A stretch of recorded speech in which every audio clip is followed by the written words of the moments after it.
Bird nerds, nature nuts, habitat gardeners, how are you? Let's get me properly framed up. I'm Grant. I am a bird nerd and a horticulturist. Oh, let's get the microphone where you can hear me. So many things going on this morning. I have my what's he called? My co-host, Loz, involved with me today. Oh, what? Why have I got a grid there? That's crazy. Let's just get rid of that. Uh, oh, I know where that is. Beg your pardon, folks. Beg your pardon. Let's get rid of that. No, that hasn't got rid of that.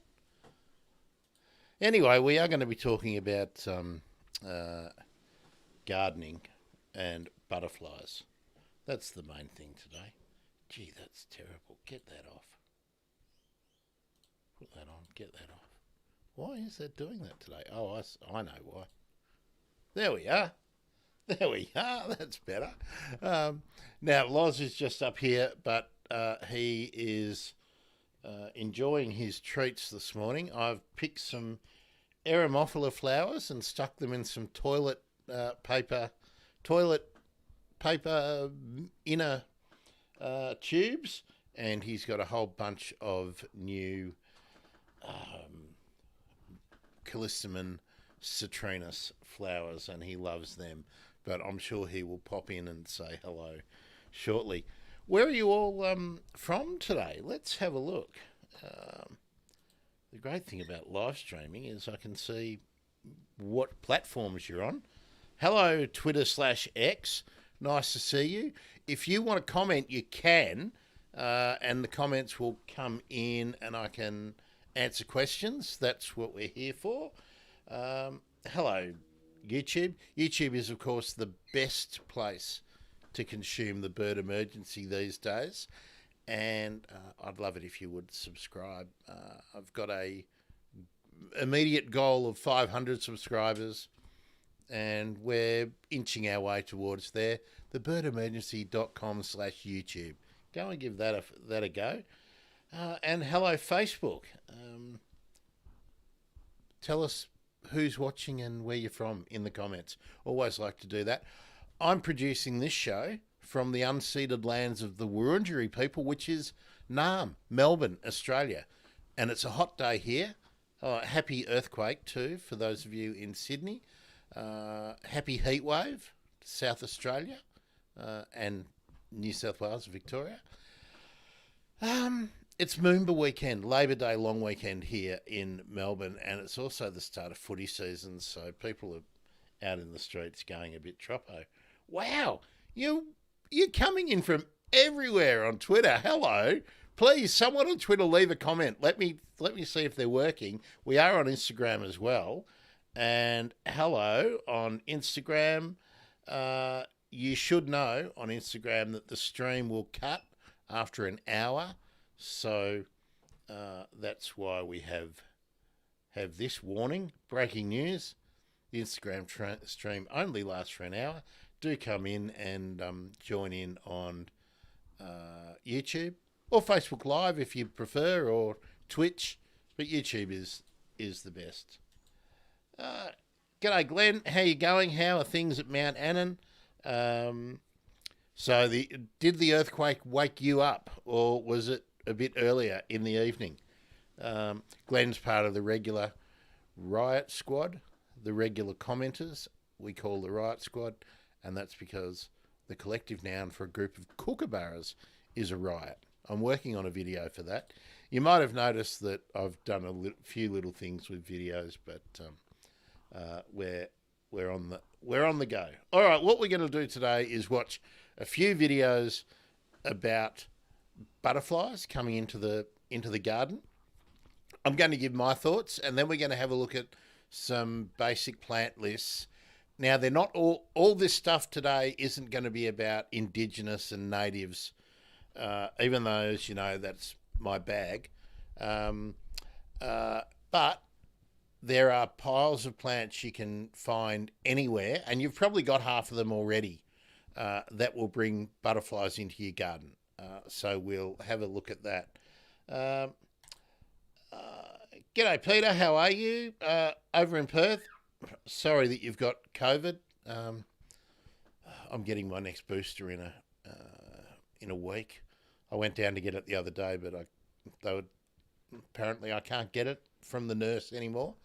Uh, that's just one thing. Have you got the heat wave in Perth, Peter? Let us know that. Also, Peter, tell us a little bit about your garden, your habitat garden, and anyone else who's here. Come on, live streams are about sharing and imparting knowledge. So let's do that. Let me get back to the video that I want to show you, and we will do that. I think I'll go down here. Come on, there we are. We'll go picture in picture. So this is Butterfly Conservation of South Australia. It's a few years old, this video, but you know, stuff doesn't change that regularly. And let's go.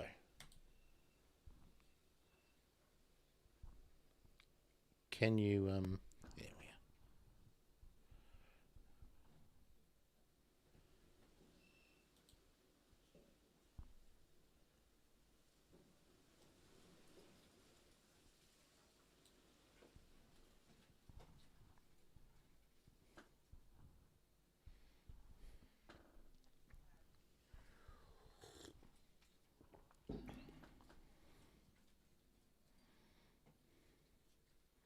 Oh, we'll miss this. We can I'll give you the links and everything for that. When's he going into the info? Oh, he's not. Okay, let's go back.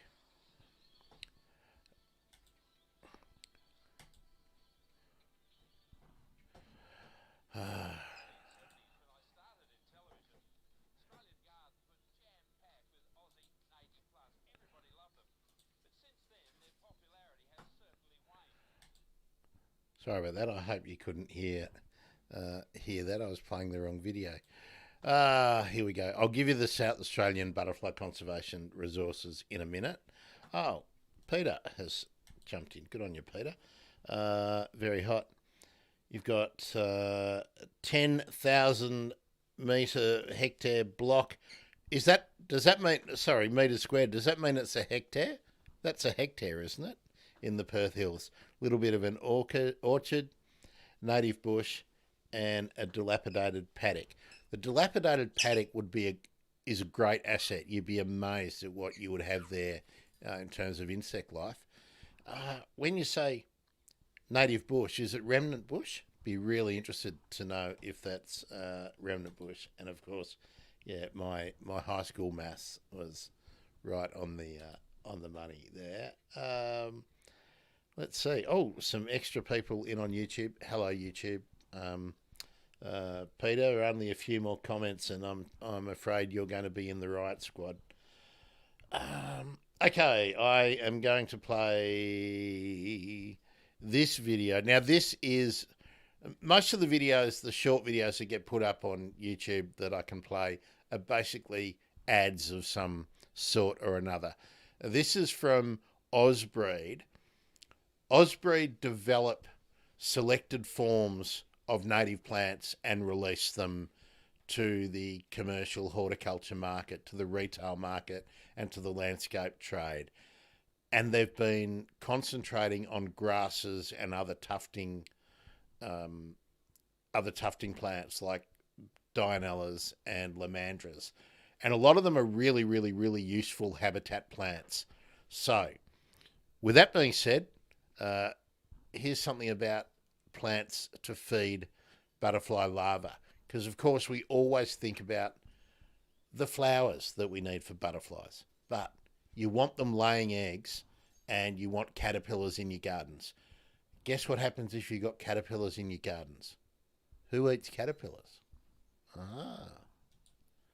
Let's go.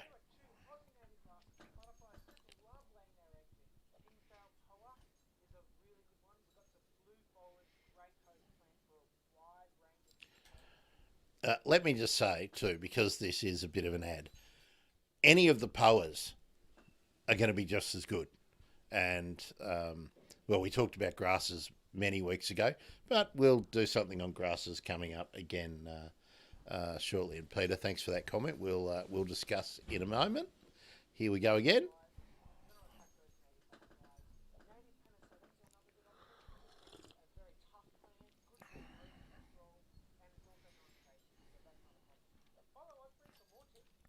That's a good point with those pennisetums or pennisetum, as I have always called them. Um, some of them are the Pennisetum alopecuroides, in particular, can be invasive in many parts of the country. So it's a good idea to look for some of these selected forms of Pennisetum alopecuroides because they've been bred to be non-invasive. Um, they're generally tissue cultured, so they're not going to be a problem if you are like Peter um, with remnant bush and you don't want to bring a weed into your garden. And that's always a key, or it should be a key thought anywhere when you're on the fringes of the city or anywhere where you would join public parkland. The last thing you want to do is be a source of weeds, and also for your neighbours. You just don't want to be growing weeds. We'll talk a lot more about that. I've got a guest coming on, but not till after Easter. We'll talk a lot more about that down the track. Okay. Um, Peter, tell us more about this studio. What kind of a studio? My Flash Whiz Bang studio is about 12 inches from my bed. Okay. All right, next. Now, this is a British one, and the plants will be familiar to you probably. And the reason I've picked a couple of British things to show you before we look at plant lists is many of the plants that are really easy to grow from cuttings that you can get from your nana's garden, from your mother-in-law or father-in-law's garden, or Auntie Judy might have many of these plants that you can easily grab a couple of cuttings and go for it. Some of them are so easy to propagate, and you will recognise many of them. And we'll just run through this one. There's a couple of great British resources about butterflies, and I'm hoping to have a couple of people who are running programs about butterflies, preserving butterflies in schools, linking up urban pathways, but we'll be coming back to butterflies again and again. The purpose of today's show, and knowing that it's going to be so hot in many places in Australia today, we will not linger too long. We'll just race through this. I'll give you some resources, and then I'll tell you what is actually going to happen with providing an easy resource each time I do the show to you in the following week. Anyway, let's get into this. Peter, I'll come back to studio discussion after this video. Hello there, I hope you're well. Butterfly numbers across the British Isles have taken a catastrophic decline in recent decades. That's also common here and all around the world. Not only butterflies, most insects are suffering this. Also, arachnids, arthropods. We're in an extinction crisis, if you didn't know.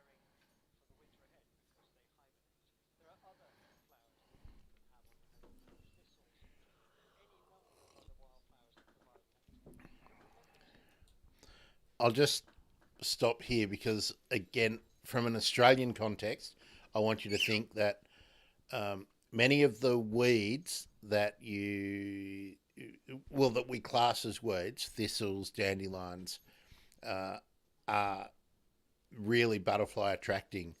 But have a look at what's common for many of these plants. Look at what's on screen now. They're daisies. I'm not sure which exact daisy that is, which British Isles daisy it is, but many of the daisies are great for attracting butterflies. Oh, Loz, what are you doing over here? And come over here and say hello. And you'll see daisies in herbaceous borders and so many things. So you've probably got some. Butterflies have a multi-staged life cycle, and the larvae, the caterpillars, need to eat. So nettles, everybody knows that they have a nettle, especially early on in the year, and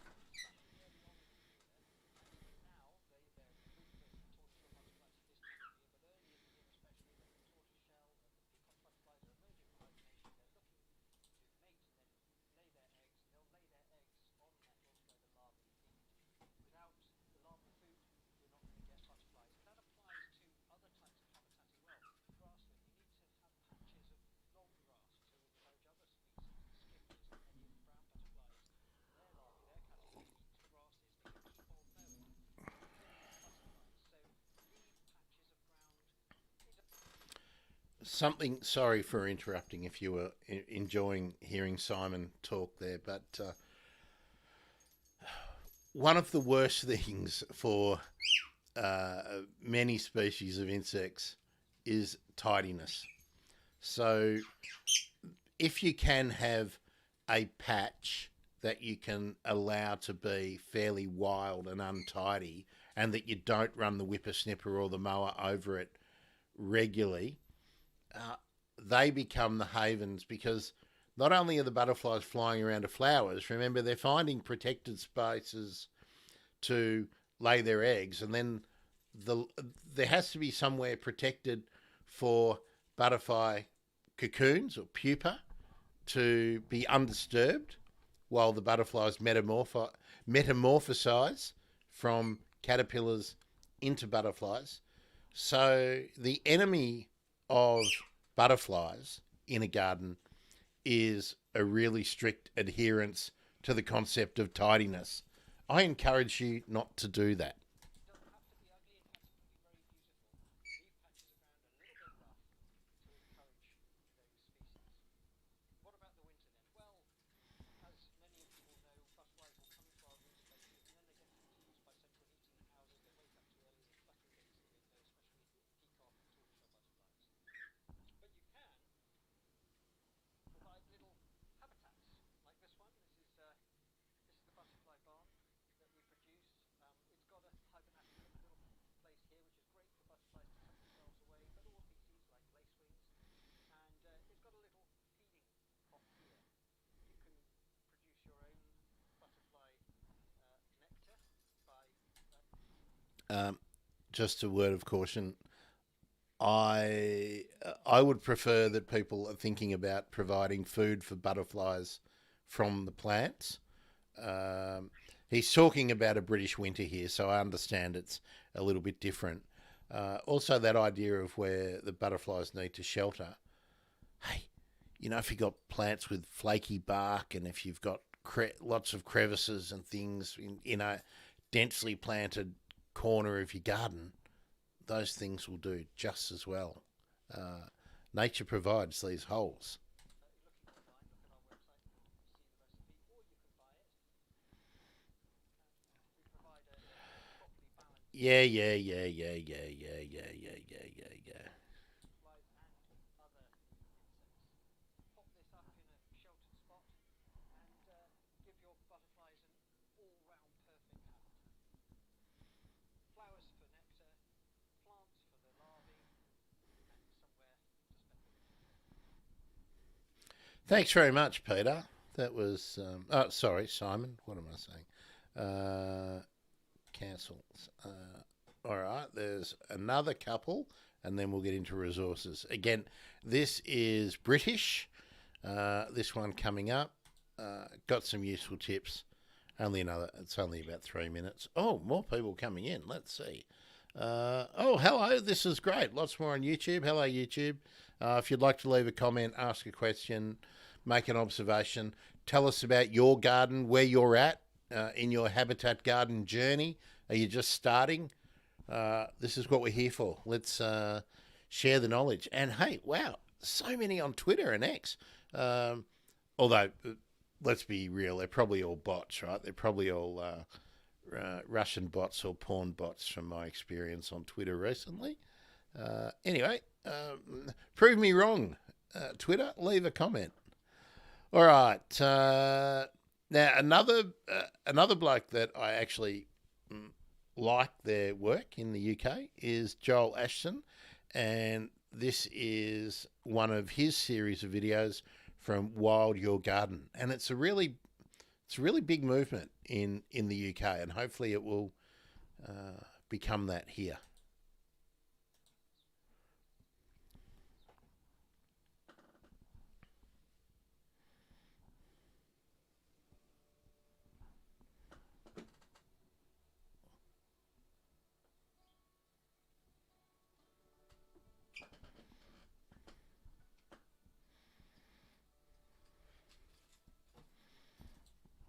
You see how many of the plants, if you live in metropolitan Melbourne, Sydney, Adelaide, Canberra, even Brisbane, anywhere in the towns in the southeast corner, and I'm presuming it's going to be similar in the established areas of Perth, see how many of these plants are familiar, even though they're on the other side of the world?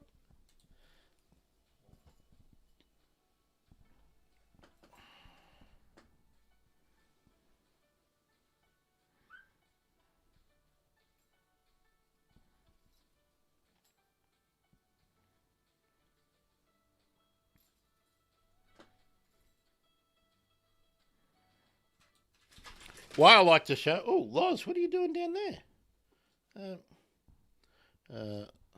Loz miscalculated and he's ended up on the floor. I'll just play... When I get the video playing, I'll have to pick him up.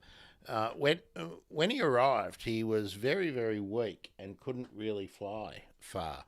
But I've got him up into condition and been training him, and he can fly pretty far now, but he's not real good inside. Just I'll get this going and I'll just help him out.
I just stopped that. Is that right? You can't hear the videos. Anyone else?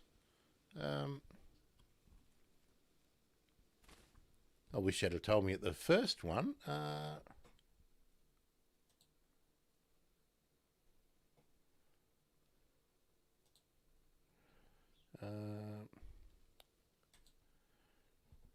Let's just have another dip at that, Peter.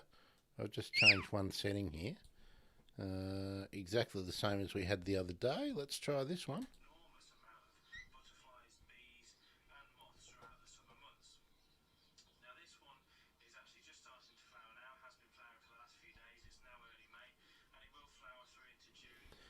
Any improvement, Peter? It will flower or have a second flush of flowers, if you like, later on in the summer, sort of July, August time, which is great for any other migratory species coming over, things such as the painted lady, for example. But it is an absolute favourite of one particular day-flying moth.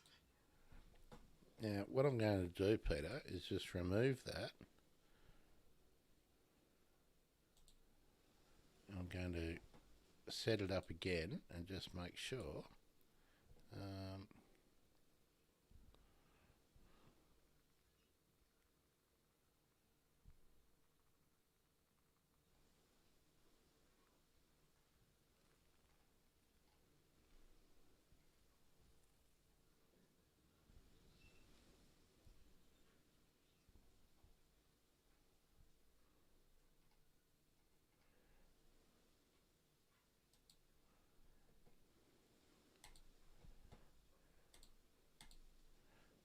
Okay, well, we've got him up as loud as he will go.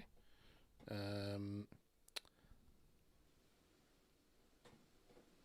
just go back to this. Well, tell me if you can all hear it, everybody. And that is the hummingbird hawk moth, which is quite unique in its appearance. It's a fantastic little moth.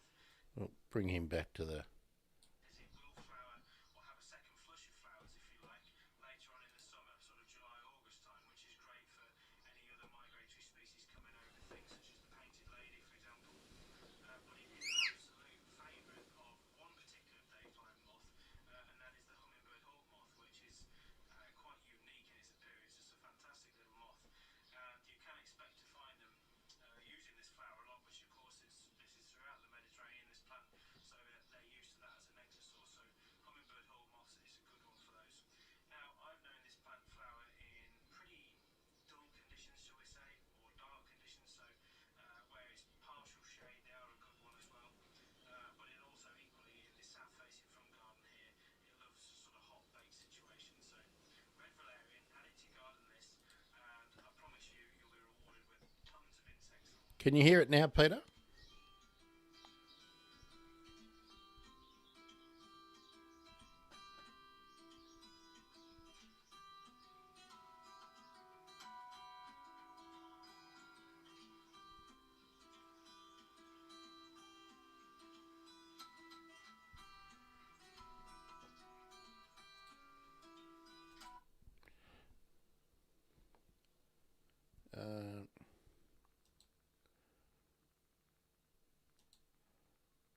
Now, I don't control the subtitles on other people's videos, Peter, so sorry about that. I don't know. I'm not quiet, am I? Like, you're hearing me fine.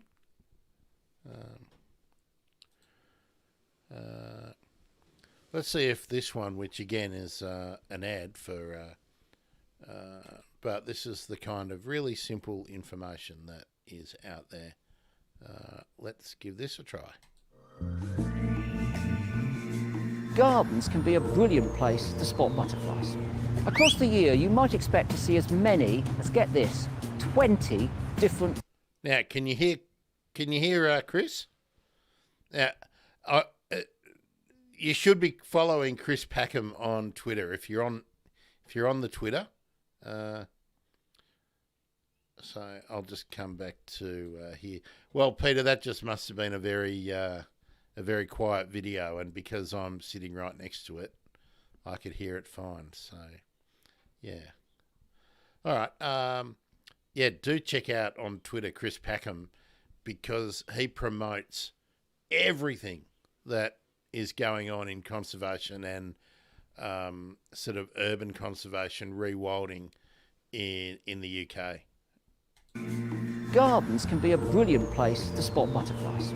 Across the year, you might expect to see as many as, get this, 20 different species of butterfly in your garden. But even if you're in an inner city area, 10 is entirely doable, because some of these insects in the adult flapping butterfly stage will cover quite large distances looking for new areas to find mates and lay their eggs. If you have that sort of garden which has got lots of non-native plants in, don't worry too much, because at the adult stage, the insects are principally interested in nectar. And these non-native species from all over the world are producing that nectar. So as long as it's accessible to these butterflies, they will come to drink it. Red valerian, a very colourful plant which you can put in your garden, is great for nectar. Wild marjoram is good as well. Buddleia, of course, is a perennial favourite. Butterflies require wild areas. And of course, there's so many plants that are familiar in Australia in this group. And Chris just reinforced what I was saying earlier. Butterflies have got different requirements at different times in their life cycle. So you can see behind him, that garden has not been tidied. It's very presentable, but it's not tidy in the way that so many of our suburban gardens are nowadays. So please think about what you're seeing behind you in a successful, albeit UK, insect attracting and insect friendly garden. In your garden. They'll take nectar from all of your colourful species for fuel, but when it comes to feeding their caterpillars, they need some of those species which you may not be quite so keen on. So, if you want tortoiseshells, peacocks, and red admirals, I'm afraid you're going to need some nettles in your garden. If you want some of the brown butterflies, such as the gatekeeper and the meadow brown, you're going to need rough grassland in your garden. So leaving a little corner is really important. And it's not just about eating the material. I'll just bring him back too. I'll just let you know that after Easter, I do have a butterfly, Australian butterfly, or certainly Victorian butterfly expert coming on. So you'll get some ideas of what to plant for Australian native butterflies. Really important. And it's not just about eating the material, it's also about finding shelter. You'll notice when you look into your garden when it's raining that you won't see any butterflies. The question is, where are they? Well, many of them will snuggle up deep down in that vegetation. And if you haven't got any deep down vegetation, they're just left out in the rain and they won't prosper very much. Well, a garden is a garden. It doesn't just have to serve the insects, it has to serve you and your family too. So if you've got young children and they want to run on a lawn, why not have a rough patch where you let it grow longer and you've got longer grasses and maybe a few nettles and brambles too? Is there anything more therapeutic than picking up a caterpillar, putting it on your finger and watching it and feeling it inching along? Not much if you're 4, 5 or 6 years old. There's something intrinsically fascinating about those caterpillars. So seeding an interest in natural history in your children is something that I would consider important. And if you can do it in your own garden, then that's a win-win situation. If you have a window box or a balcony, it doesn't mean that you can't attract butterflies and other insects. You know, I once did a moth count and trapped moths in London on a balcony, and it had a few pots there with plants in, things like geraniums, a bit of lavender, actually, a bit of valerian as well.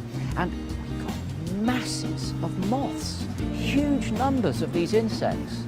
If they are hungry and in the city, they will find these flowers. They have remarkable senses to be able to smell them when they're moving around in the day or at night. So you can make a valuable contribution to the ecology of your area by planting nectar-producing plants in those pots on your balcony, and your reward will be that the insects will come. So there we are, just reinforcing what I was saying earlier on about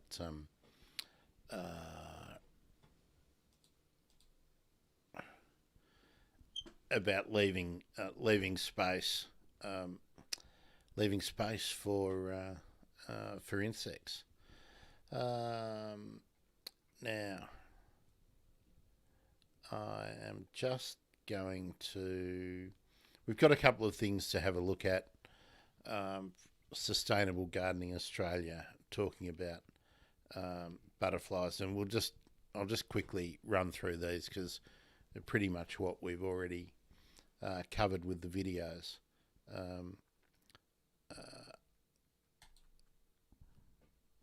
Let me just bring this up, and we'll full screen it, and I'll make it a bit larger so you can perhaps read the come on, zoom in.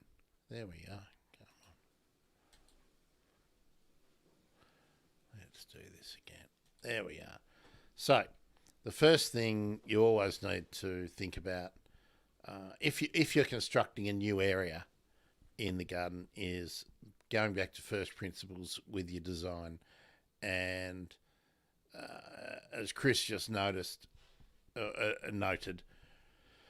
the garden's got to serve you, but if you are building or developing a wildlife friendly garden, you need to bring the wildlife friendliness into first principles, the first stage of your design process, alongside where's your utility area, where are your paths, how are you going to handle runoff, how are you going to retain water. Lots of little things that need to be decided, but that's always where you start. Butterflies need permanent water, but are unlikely to come down to your bird bath for obvious reasons. So a spot that can act as a soak, that is, gets a bit of sun, because they do like to come down and spread out their wings and warm themselves. Butterflies do that too, same like lizards, and even you'll see birds doing it in a sunny morning in the winter. So just think about places like that. Anyway, small shallow depressions, periodically fill them up with water and let them soak away.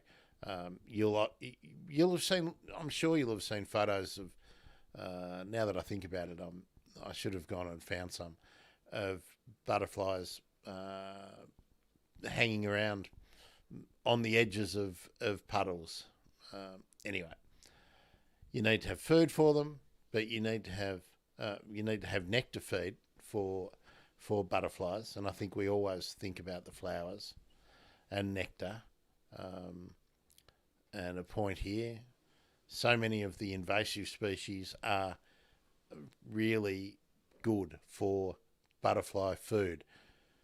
So sometimes in a garden setting, you need to think about what you can replace an undesirable plant that is great for butterflies with. So perhaps we'll talk about that more after Easter, when I have a butterfly expert on the show, and in the meantime, I'll give you a list of plants. So you need to have food for caterpillars, shelter for the eggs, and also shelter for butterflies when it's raining. So anyway, now there is. We'll just whiz through. Here's the other really important point. Get out of there. Come on. Try not to use chemicals in the garden. Certainly not any that are not organic and that are not very quick to break down. That's going to be a whole different discussion. That I might leave until Holly is back, maybe, and again that's going to be after Easter. We'll come up with that. Now this is a British, what are they called? The Natural History Museum. So key principles. I'm just whacking it through. Say what you want to say it and say it again, and then repeat it, right? Provide food, create a warm spot, not quite so vital in many parts of Australia, but butterflies still need to get warm to get active in the mornings. this comes back to the design principles and where, what do you need to do in your garden, and then what areas could you possibly make butterfly friendly. And remember, where you want butterflies, you don't want, probably not the area you want most of your honey eaters to be congregating, because honey eaters love a butterfly. Window boxes, I'm thinking patios and verandas and things like that too. Leave fallen fruit on the ground. There we are. Again, it's don't tidy up. Have places where you are not tidy. Again, cut down on weeding. Take out invasive species. Take out things that might be overtaking your garden, but don't tidy everything up. Sometimes with weeding, and a lot of gardening shows won't ever talk about this, but you want, if there's insect eggs there, you want them to hatch, even if they're insects that you don't particularly want in for any reason other than they can be food for birds and lizards and frogs and praying mantis and, spiders. So, yeah, avoid pesticides, create shelter. Okay, we're sort of going over the same thing, right? Now, that's the same one. What do we got here? Oh, this is the story that I thought was really interesting. So we'll just have a squiz at this too. This is from science.org. So it's a US publication. This is from 2015, but still popped up when I was looking around. Using rotten fish and smelly cheese to track down butterflies. Sorry, it was UK.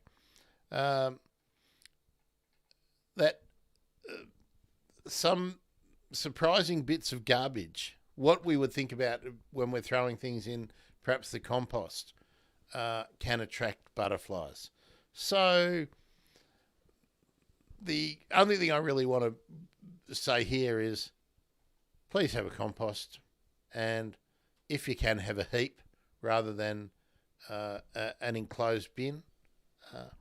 Have a heap, have a couple of heaps, because the very smell may bring butterflies to your garden for the first time. It might be it might be how they discover your garden.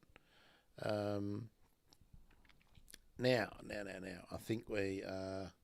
Oh yes, we're almost up to the time where Instagram will be leaving us. So I think, they're so far behind. Gee, I don't know I don't know what goes on with Instagram. I'm ending the Instagram part of the video. See you, Instagram. We'll get rid of that now. And we will now stop the sharing, I think. We'll do that. Back to me. So I haven't really got much else I want to say, except that here are. Well, let's share this. Look, this is from the Noosa and District Landcare Group. Now they have a nice little handout, and they tell us that there are. Sorry, let's get rid of that. Get rid of that. We'll come down here. Okay. Now, there are a number of things that tell us about the different kind of plants that will attract different kinds of butterflies. I haven't even shared that, have I? Let's put that back up here. So, there's a pile of them. I'll just show you that Butterfly Conservation South Australia, seed collection. Now, this is Australian, but they're not all Australian plants there. What I am going to do, this is, I think, the US one, is it? Oh no, this is Noosa Landcare again. What I'm going to do, and I'll just stop, remove that. What I'm going to do later today and tomorrow is put together a list of really good, not necessarily Australian plants that are commonly available in most nurseries that are great for attracting butterflies, with the different trade names that you might find them in for sale. And then I'll also do a selected list for the different regions in Australia of the butterflies that you're likely to encounter, and some common plants. And that's the theme I always try for here. There's not much point me recommending you to find plants that you can't find to purchase. There's not much point, unless you're a propagator, but not everybody is. So I will be producing that, and that will be available for download, but I don't know yet where yet. Probably on Patreon. I have just set up Patreon, and I've got Buy Me a Coffee. I'm not sure if I can put it there on Buy Me a Coffee, but I can put it on Patreon. So make sure you're subscribed on YouTube, and I will put the information in the community post feed. So if you're subscribed and you've got all the notifications, you've got to click. What do they say all the time? Ring the bell. Just put all notifications, and when it's ready for download, I'll put a link for where you can get it on the YouTube community post page, and I'll also post that to Twitter or X and Facebook, and probably Insta as well, but the first place I do it will be YouTube. The only other thing I really wanted to tell you is there is a members-only live stream tomorrow where I'm going to talk a lot about, you may well have noticed, unless you've been watching live streams, that there's been nothing in the podcast feed for months, basically the whole time that I was away with Millie and since. So I'm going to talk a lot about why that is, and how I've shifted, and what you can expect going forward in all the different places that I produce content. Now, you might ask, I'll better make a banner for this. There are a couple of ways that you can get the link for that show, the live show tomorrow, at 10 a.m. tomorrow. The first place you can go is thebirdemergency.com/coffee, and that's for Buy Me a Coffee. And you can donate. You don't have to join. You can just donate, or you can join as a member, and all members and supporters at the moment get access to the members only stuff, and there's going to be a lot more members only stuff moving forward. And as I analyse what people seem to want, I've now been doing these interviews with experts and sort of activists in the conservation space since, I think the first kind of interviews I did were in 2015 while I was working out how to do this, and then I think I did the first interview with Steph Burrell in 2018, and then I was learning how to edit and everything. It wasn't until early 2020 that I'd actually got the Bird Emergency to a place that I was ready for it to go public. So I've been messing around with it for a long time, and it's hard work doing the amount of content that I was doing. But anyway, I'm going to talk about the what I've learned over the time and where we're going to go for this year. So I will just change. Where do I want to? I'll just get another one. Have I got one already? If you are a Patreon person, you can go to thebirdemergency.com/join or thebirdemergency.com/Patreon. I'm sorry, I only just got it up and going yesterday, so late yesterday. Oh, hang on. Have I got it? No, I've got someone else's Patreon here. Yeah. So there will be at least one members only show each week.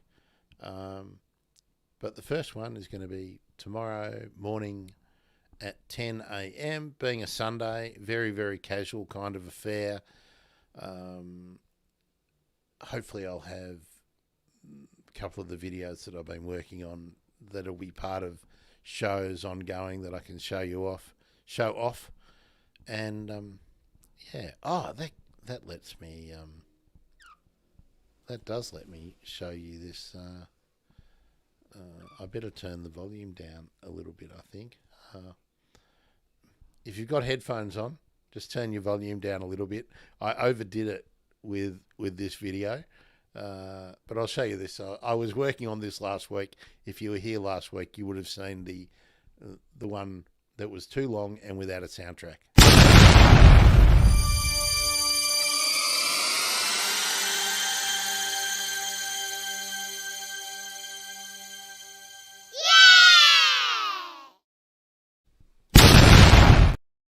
Don't need to do it again. Anyway, always happy to have some feedback on the little things that I produce, and you can tell me if you think they're twee or stupid or fun or whatever. While I'm pretty serious about all the issues that we talk about, the last thing I want anything that I produce to look is corporate. I don't want to have to, even though I know what all the pressures are and what all the imperatives are. You need corporate stuff, but hey, I've been a corporate dude in the past. I am no longer. So what I would like to say, oh, gee, more people coming in. It's great to see. Oh, hello, someone on Facebook. Is that one of our regulars on Facebook? Hello. And to the YouTubers. It's good to see, Peter, that you've been commenting. I hope you feel better. I hope you're over the COVID really, really, really, really quickly. It's horrible feeling sick when it's really sticky and hot. So, yeah, I really do hope you feel a lot better soon. Yeah. Anything else I wanted to tell you? Monday, there will be a Urban Birds show on Monday, which is just me. Dawn Chorus is coming up on... Glenn's back. Hello, Glenn. King Parrots. Oh, tell us more. Tell us more.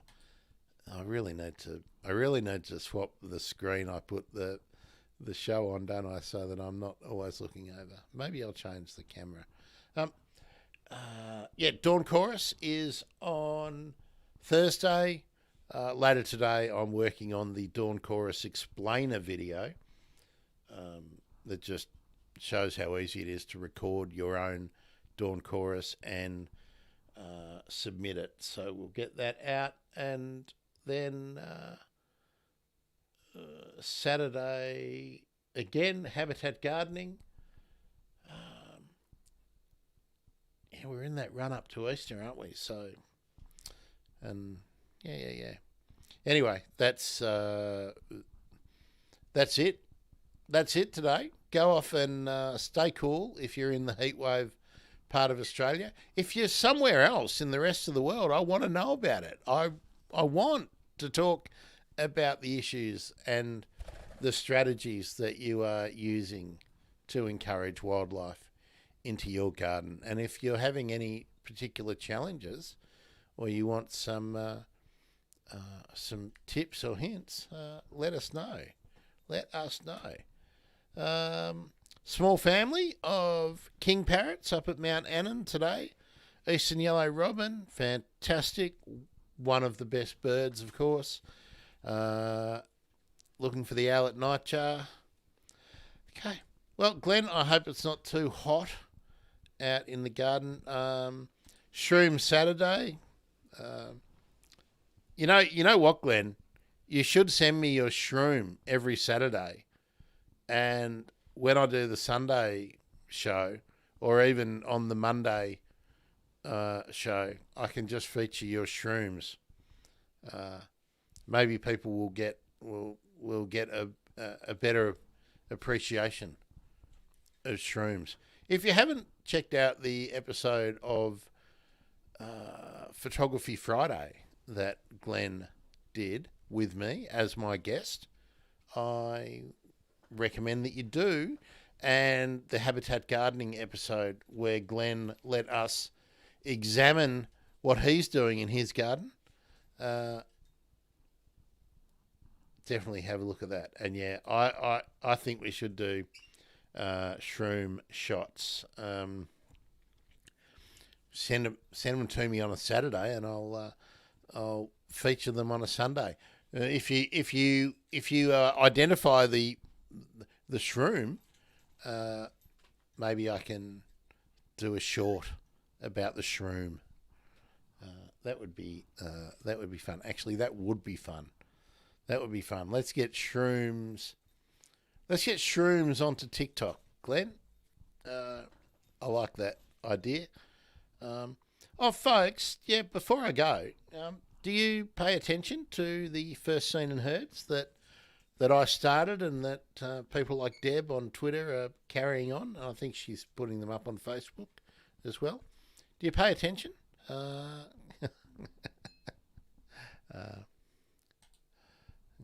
Yeah. Shroom ID.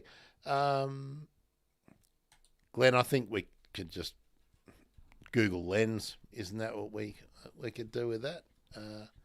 Could do the trick. Anyway, another thing that goes on my to-do list, but I think that would be fun. Shroom Saturday, following up on Photography Friday. I reckon that'd be good. Get that out with the cool kids on TikTok and the YouTube Shorts and the Instagram Reels. I'm up for that, Glenn. If you're up for that too. All right, folks. Hopefully some of you are encouraged to go over to thebirdemergency.com/coffee or thebirdemergency.com/join and secure your golden ticket to the members only show tomorrow. Otherwise, if you're into the footy, whichever footy that is, enjoy it. Now we're back in footy season. And remember, stay sun smart, slip, slop, slap, and all the other stuff. Cool bananas. Cool bananas. Thanks, Glenn. I'll just see if we got newies in. No. And look, someone on Twitter just convinced me that you're not all bots. Someone on Twitter just say something in the comments. It's supposed to work. If not, and you are a regular watcher on Twitter, do me a favour and come over to YouTube. Because if I'm not getting any interaction, that's not what I do it for. I do it for people to get information and also to feed some back. So, yeah, cool. All right. I'm Grant. I am a bird nerd and a horticulturist. This has been Habitat Gardening on the Bird Emergency please subscribe on YouTube, or if you're on Facebook, do the Facebook thing as well. See you next week for Habitat Gardening.